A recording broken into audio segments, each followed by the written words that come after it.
I am going to introduce David Kurtzmam, who came, now talk about networking. You know, you do business with people you know, like, and trust. And I don't really know him, like him, or trust him, but... But she took my money. He gave it to me. Okay. And so, David, you came, was it last year or the year before? Last year.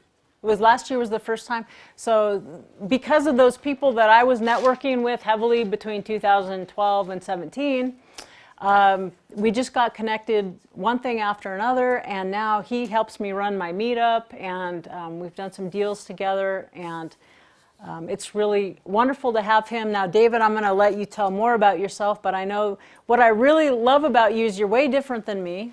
You're more stable, more conservative, you know, like, it's a good balance, you know, like, woo! And then you have, you know, so he's a real estate broker. He was a broker for a lot of years. So you got the professional side of the conversation, and he's an investor. So there's almost nothing that he can't speak to, and, okay. Way to go. You're on. Okay. David Kurtzmam. Yay! She is a tough act to follow, to say the least. I want to welcome you all to Lake Tahoe. How many of you have not been here before? So a little bit of information. Number one, if you drove up and you got food in your car, take it into your room, because the bears are hungry. I inadvertently left a window cracked and a small garbage bag in the car. Next day, it was glass all over the place. They had to rip it off, climb in, do what they want to do, leave, and don't mess up the car. But try to get a window replaced. And it was last year, I had a bear. I've got a swinging door next to my garage door, just put his shoulder through it, went in, opened the freezer, took out all of the nuts and all of the bread, went out, sat down, opened the wrappers, had a picnic. I barricaded the door that night, so he tried to tear my garage door off the next day. And my wife always wanted new garage doors, so solved that problem. So anyway, you know, as far as Lake Tahoe, this thing is 22 miles long, 12 miles wide. It goes down below Carson City at 1,645 feet deep. And how many of you are from Texas? There's enough water in that lake to cover your state by 9 inches. So it's one thing, California is bigger than Texas then. But you know, it's an incredible place to live. I came up here after the oh yes, very technical here. Uncle Sam stationed me in Sacramento during Vietnam. I spent 4 years in Sacramento after 2 years in the Peace Corps in West Africa. I have a degree in sociology, so of course I went into real estate. And as I think all of you, if you think back of your background, how in the world did you end up where you are? I had a professor who said if you've picked your life's work by the time you're 39, you picked the wrong field. And for me, that was definitely the case. So I came up here and we started a little brokerage, and my partner's name was Alberta Crook. And she signed her checks, A. Crook. And it was a great icebreaker when you were doing real estate. And it worked out very well, because the first broker I worked for had a saying which I didn't like the guy. I think the guy went to jail, frankly. But his saying was, "Do you want to sell houses all your life?" And that really struck me. You know, I enjoyed being in the real estate business, but your job in real estate is to get fired. That's your job. Finish a job and they fire you and go on with their life. And then you got to go find somebody else to fire you. And that's really what you do in the business. Whereas if you get in, they were into buying and fixing and all of that. And so I had a few dollars. I kind of partnered into some things. And most everything, you know, it was like, this is kind of fun. Still kept the day job, and that's one of the things that I wanted to mention. You know, don't give up your day job, because you got to have that base income. And I heard someone say, and I thought this was so on, when can you know when it's okay to leave your day job? And that day is the day that it costs you money to go to work. In other words, if you go to your day job and you're losing opportunities over here, then it's time to change. But until then, keep the day job, build the pension, all of those crazy things, because real estate is such an up and down world, and especially in California. Yeah, it's my house. My house today is worth maybe 700. It was worth 750 at the peak, and it dropped to 325. That was how the recession hit an area like Lake Tahoe. It's, we're a resort area. We're that discretionary money.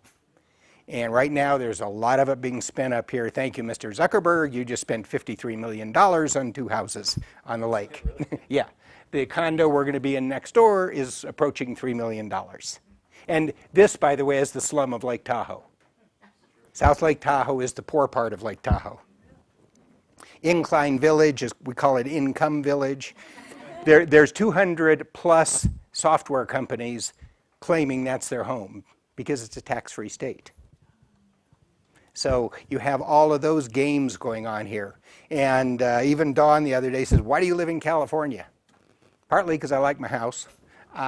California's actually been good to me, plus the fact that what I live in would cost me 40% more to live in Nevada. If I sell $1 million property in California, I'll pay $1,100 in transfer tax, and I'll pay $40,000 in the state of Nevada. So, and a lot of people say, oh, it's such a high tax state, whatever. It is what it is. But, you have to build roads, whether it's in Texas or California or Oregon or Mississippi. All of that stuff costs money, and government is going to get their share of the money to run government somewhere. So what I'm saying is, find that place you like to be and figure out how to work in that market. One of the books that I happened to stumble across is called How to Fix Ugly Houses for a Profit. And it was a guy named Fixer J. If anybody remembers Fixer J. He owned 226 houses up in Northern California at one time. And I read the book and I said, damn, I've done every one of those things. I could have written that book. So I went to a conference where he was talking in Florida, and who was putting it on but the famous Jack Miller, for those of you who knew Jack Miller. And during that conference, I asked a question, and he said, by the tone of the question, he said, where are you from? And I said, California, and he says, figures. California's had this reputation, and this town is so unique as far as how to make money, but it's not cookie cutter like a lot of other areas, and so there's no competition. I can't find 5 people in this town that know anything about seller financing. So there's a whole world of opportunities in this tiny market. We sell ground coverage. We sell development rights. Things like, just like condominiums and airspace and all that, we have unique things too. And so if you understand the market you're in, wherever you are, whether it's in Los Angeles or you're in Reno or you're talking about doing some stuff in Texas, is, understanding that market, you can make a nice little living in a small space. This is only California and Nevada, 30,000 people live here. That's tiny for a real estate market. Give you a good example, this property we're in right now is 230, I think, condominiums. It's an agent in our office. Makes her entire living as an agent in this property. And she makes a high 6 figures. Simply with 230 properties. Because she's the queen of this property, as simple as that. And that's what I'm trying to say is you don't have to go to Ohio and get contracts for deed and go to Michigan and do foreclosures and end up owning half the property with the former owner and all of the crazy things that go on. Understand your market. And so my experience is 47 years right here. Had 4 offices and 55 agents. I learned how to herd cats. That's exactly what it's like. But in that situation, I was able to find opportunities. A good example is a guy called up once, wanted to list his property for sale. He said, I need a quick sale. I said, what's it worth? Or I asked him, he said, what's it worth? I said, let me do a drive-by. Can I assume the inside looks like the outside? Because I knew it was a wreck. And he said, sure. And so I called him back. and it's 20 years ago, and I said, it's worth 180,000. He said, what about a quick sale? I said 159, but you'll have to do some work. And then I just jokingly said, if I was a speculator, I'd give you 130. He said, sold. And I didn't have 130, but I called up Sheila, and I said, Sheila, can I borrow 130,000? And she said, fine. And bought the property. I've owned it now for 25 years. I've refinanced it twice. I'm about to pay it off now for the third time. And it's one of those bread and butter properties. But the key is asking the question. You have no idea what's going on the other side of the fence. You ask, and you never know what'll pop up. And I still don't know, but I do know, I found out later, who was a narc out of San Jose. Now, was that drug money involved in there or something? I have absolutely no idea.